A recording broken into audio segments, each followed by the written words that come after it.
Back in 2016, there was one day at 5:30 in the morning, I got a phone call, and it was from my older son, Austin.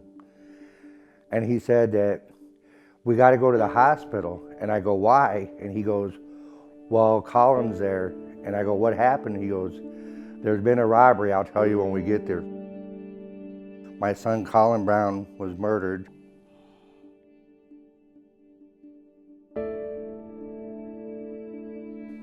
My name is Charles Brown, and this is my journey to forgiveness.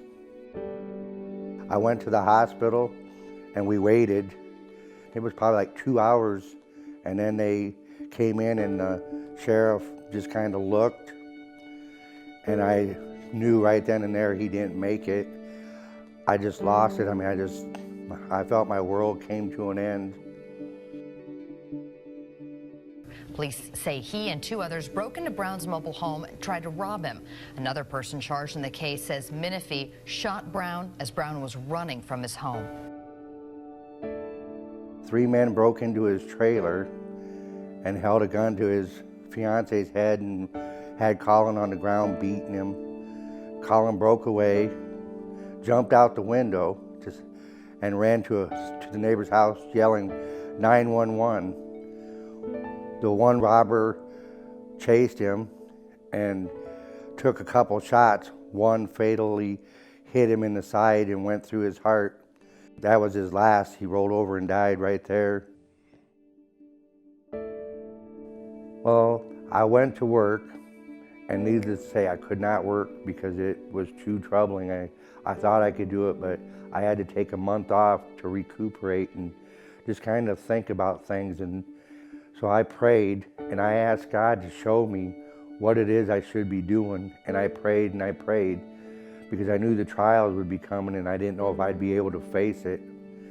And he brought to my attention that he too lost a son, and that he loved me very much, and that his son died upon a cross.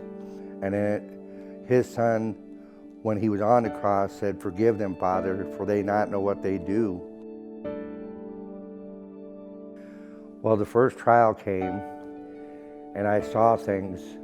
I had to watch my son die right there, and that was a little hard. I really broke out in tears in the courtroom, and I know that God was with me. And then when it came to the sentencing, the day of, I prayed to God just before I went in and asked him to give me strength to be able to forgive, because I knew that I needed to, because Jesus forgave me. When he died upon that cross, he died for our sins. And I thought, am I really any better than they are? I am a sinner the same as they are a sinner.